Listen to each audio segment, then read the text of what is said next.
gagamitin ko na ito, pulmahan sa round bar matting guys. Gamitin namin doon sa culvert na number 18 guys.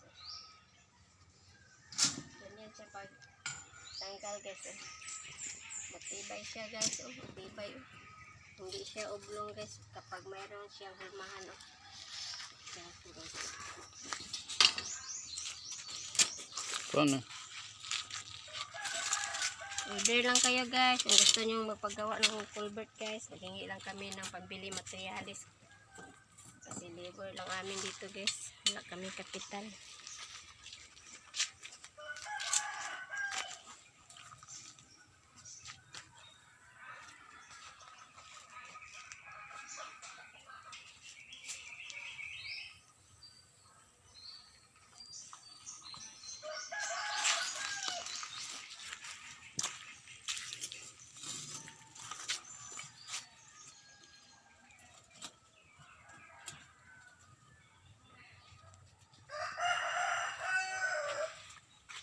Hindi din kayo mag-order ng baluster guys.